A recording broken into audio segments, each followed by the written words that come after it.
श्री गणेशाय नमः, श्री वेदपुरुषाय नमः, श्री सरस्वत्यै नमः।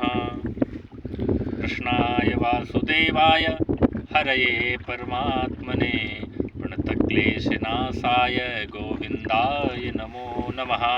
भक्ति भक्तु भगवंत गुर चतुर्नाम बपुएक, इनके पद वंदन किए नासहि विघ्न अनेक। बोलिए श्री राधा वल्लभ लाल की जय हो। देखिए आज हम यहाँ आए हैं, ये स्थान है बड़ा सुंदर है क्योंकि माँ सरयू का किनारा है और नदी के आसपास एक दिव्य ऊर्जा विद्यमान रहती है।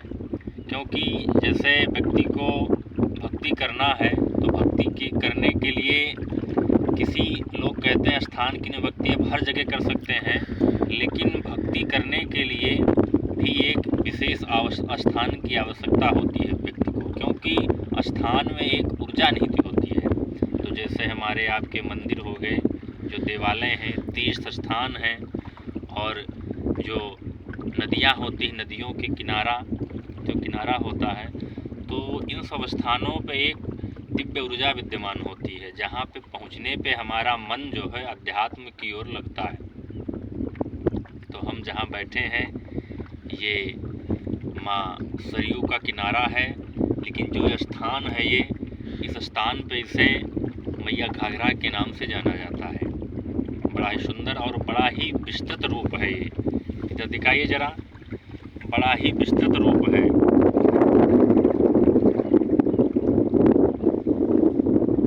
अद्भुत और बड़ा ही रमणीय स्थान है। तो यहाँ आए हम आज, तो हमने कहा कि बैठ के कुछ हरी चर्चा हो जाए। तो देखिए भक्ति की बातें उठी है, तो भक्ति पर ही हम आप जानते हैं और श्रवण करते हैं कुछ तथ्य। देखिए भक्ति है क्या, कि जैसे मान लीजिए कि हम किसी के अंडर में, किसी के अधीन कोई कार्य कर रहे हैं, किसी होटल में है जैसे हम, तो होटल के मालिक ने क्या किया कि हमको बढ़िया सा एक पूरा जो है गेस्ट हाउस दे दिया कि ये गेस्ट हाउस लीजिए और इसको चलाइए आप। बढ़िया गेस्ट हाउस मिल गया हमको, और हमने क्या किया कि बढ़िया मालिक की तस्वीर लगाई और सब मेंटेन किया, एसी वगैरह सब लगा हुआ है, और हमको गेस्ट से कोई मतलब नहीं है। तो गेस्ट हाउस अर्थात हमें जो है कर्म करना ही नहीं है, गेस्ट के विषय में हमें ध्यान ही नहीं देना है, आए या ना आए। तो जब कर्म नहीं करेंगे तो उसका फल नहीं मिलेगा, तो गेस्ट हाउस नहीं चलेगा, गेस्ट हाउस ऐसे खाली पड़ा रहेगा। फिर हमने सोचा कि चलो अच्छा कुछ कर्म करते हैं, क्योंकि मालिक नाराज़ होगा भाई यदि ऐसे पड़ा हुआ है। तो हमने कर्म के लिए गेस्टों की व्यवस्था की, बढ़िया से गेस्ट हाउस चलने लगा। मालिक भी बहुत खुश है क्योंकि कर्म के लिए ही उसने हमें रखा है। वैसे इस संसार में जो हम आए हैं ना, तो हमारा भी कुछ दायित्व बनता है कुछ कर्म करने का, जो इस मनुष्य शरीर में कुछ विशेष कार्य हमको दिया गया है, और तभी हम लोगों को यहाँ जो है जन्म मिला है किसी विशेष कार्य के लिए। तो बढ़िया से गेस्ट हाउस चलने लगा।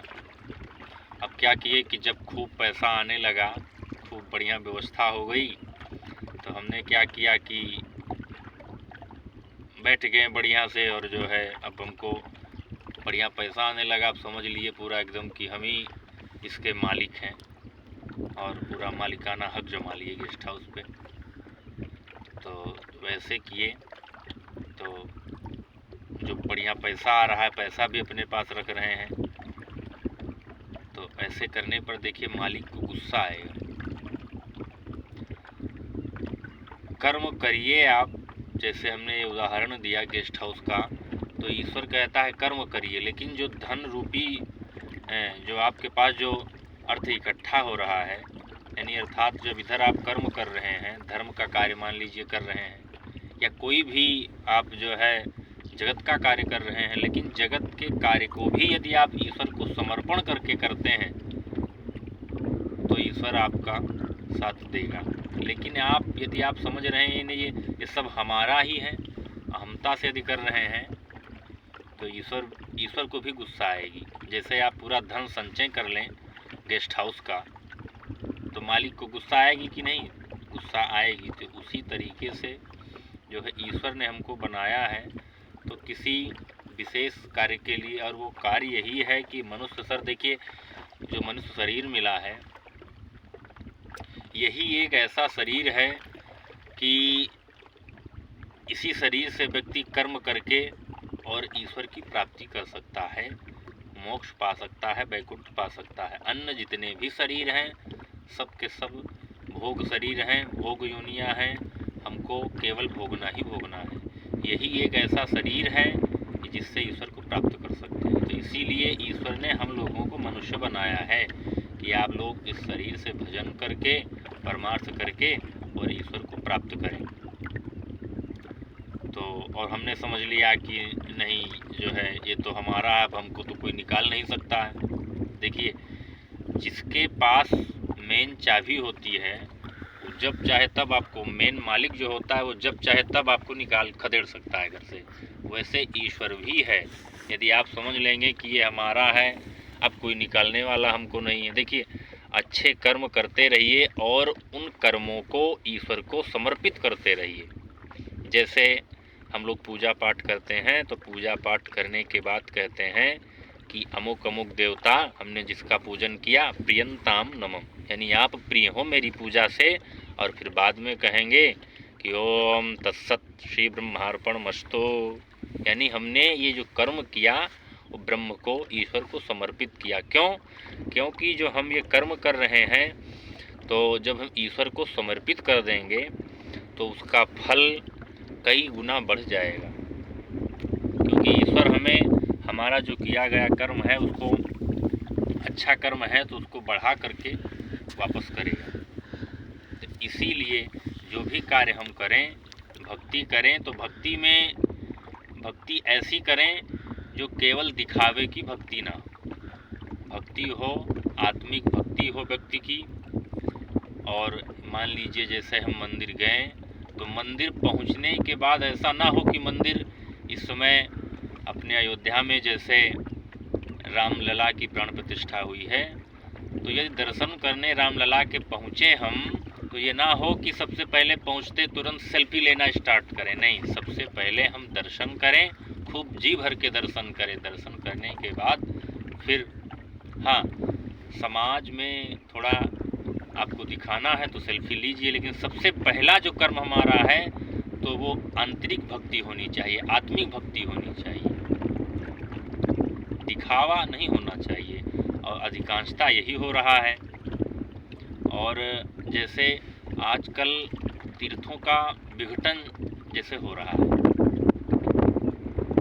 विघटन का मुख्य कारण है कि जो है तीर्थों को हमने तीर्थ नहीं समझ रखा है, बल्कि हमने समझ रखा है सैर सपाटे का स्थान। अपने व्यक्ति करता क्या है महाराज कि जाता है तो वो दर्शन करने के उद्देश्य से नहीं जाता है, बल्कि वो जाता है घूमने के उद्देश्य से। तो इसीलिए तीर्थों का भी महत्व कम होता जा रहा है। जैसे हम गए और वहाँ हम जा कर के गंदगी फैलाने लगे। जैसे अभी जो स्थिति इस समय वृंदावन में यमुना महारानी की है, हमको लग रहा है कि वही स्थिति कुछ ही दिनों में सरयू जी की भी हो जाएगी। कारण है, तो उसका मुख्य कारण यही है कि जैसे जो जितनी व्यवस्थाएं अयोध्या में इस समय हो चुकी हैं, लोग जाएंगे गंदगी फैलाएंगे, गंदगी जो फैलाएंगे तो जितनी स्वच्छ है इस समय सरयू जी हमारी, मलिन हो जाएंगी। और मलिनता से जो है वो प्रभाव नहीं रह जाएगा। तो हम सर्वप्रथम इस वीडियो के माध्यम से ये भी कहना चाहते हैं कि व्यक्ति जो अयोध्या जाए तो ध्यान रखा जाए महाराज कि वहाँ गंदगी ना फैलाएं, क्योंकि अभी वहाँ गंदगी है नहीं। तो आप लोग, विनम्र प्रार्थना आप लोगों से है कि वहाँ गंदगी तो बिल्कुल ना फैलाएं। लोग जाते हैं, 4 व्हीलर से हैं, पानी पिए, बोतल उठा के इसे रोड पे फेंक दिए महाराज, जैसे कूड़ा फैलता है ना। तो आप लोग जाएं तो गंदगी मत फैलाएं वहाँ पर जा कर के। और ज़्यादा आनंद के उद्देश्य से भी ना जाएं तो ईश्वर के दर्शन के उद्देश्य से जाएं वहाँ। तो हमारे कहने का यही भाव था कि जो है भक्ति जो है वो आंतरिक होनी चाहिए व्यक्ति, और अधिकांशता आजकल दिखावे की भक्ति चल रही महाराज। और दूसरी बात, भक्ति जो है वो हम मान लीजिए बहुत अच्छी अवस्था में नहीं है, भजन की जो स्थिति है, तो हमको उस नियम से चलना है, शास्त्र के नियम से चलना है। हमको ऐसा नहीं कि अपने मन माने आचरण से हमको चलना है, नहीं, हमको चलना है शास्त्र के नियम से। अधिकांशता आजकल यही हो रहा है महाराज, लोग दिखावे की भक्ति कर रहे हैं, लड्डू गोपाल जी को लिए और लेकर के डोले डोले फिर रहे हैं। किसी को देखिए तो जमुना जी में डुबकी लगवा रहा है, किसी को देखिए तो कहाँ। ये गलत बात है ना। देखिए उनकी अपनी महिमा है और हम लिए फिर रहे हैं। लोग कह रहे हैं कि नहीं, हम बहुत से हम लोगों को देखा तो कह रहे हैं पुत्र के भाव से लिए फिर रहे हैं, फिर भी मान तो ईश्वर ही रहे हैं आप, ना कि पुत्र मान रहे हैं। यदि पुत्र मानते अपने पुत्र को तो लेकर के नहीं आए, ठाकुर जी को लेकर के आए हैं, अर्थात आप मान ईश्वर ही रहे हैं। और जब ईश्वर मान रहे हैं तो उसकी सुचिता से और जो शास्त्रीय विधि है उसका पालन करते हुए जो है ठाकुर सेवा करें आप। अब लघुशंका भी किए और ना तो शुद्ध से आप इंद्रिय प्रक्षालन किए, ना हाथ पैर धुले, ना कुल्ला किए और डलिया फिर उठाए फिर चल दिए, तो ऐसा नहीं होना चाहिए। मान लीजिए यदि हम लेकर के भी आए हैं तो हम जैसे जिस स्थान पे लेकर के आए हैं उनको, और हमने मान लीजिए कि जहाँ हम रुके हैं, जहाँ कहीं भी आश्रम में या किसी होटल में ठहरे हैं, तो ठाकुर जी को वहाँ आप स्थापित कर दीजिए, विराजित करवा दीजिए और सुबह प्रारंभ में पूजा करिए। पूजा करने के बाद, भोग इत्यादि करने के बाद आप जाकर के दर्शन करिए। तो ऐसे काम करिए, ना कि लेकर के डोलिए, जो मर्जी हो आप इधर उधर खा रहे हैं फिर जूठे हाथ से उठा लिए और डोल रहे हैं लेकर के, तो ऐसा नहीं होना चाहिए। और शास्त्रों की बातों का ध्यान करके हमें ठाकुर सेवा करनी चाहिए, ना कि अपने मन के हिसाब से जो है लेकर के हम इधर उधर, तो ऐसा नहीं होना चाहिए। भक्ति में ये भी विशेष सावधानी है, नहीं तो आप भक्ति की जगह भक्त हो जाएंगे धीरे धीरे। ये भक्ति का प्रारूप नहीं है कि हम अपने मन से, ये तो आप अपने हिसाब से चल रहे, तो दिखावे का है। भक्ति जो है वो हमें अपने अधीन होके नहीं करनी है। भक्ति हमें जो करनी है तो ठाकुर के द्वारा जो बनाया हुआ नियम है, तब ना भक्ति कही गई। भक्ति करने का ये मन थोड़ी ना अपने मन मानी कार्य करने लगे हम। भक्ति करने का मतलब है कि जो है हम जो कार्य करें, जो नियम पद्धति जो है शास्त्रीय, उससे भक्ति करें। तो इसका भी हमें ध्यान रखना चाहिए। और फिर वीडियो लंबा हो जाएगा क्योंकि बड़ा सुंदर लगा स्थान, तो हमने कहा थोड़ी हरी चर्चा हो जाए। जय जय श्री राधा वल्लभ, जय जय श्री राधा वल्लभ, जय श्री त्रिवंश महाप्रभु की जय, जय श्री गुरु भगवान की जय हो। श्री राधा।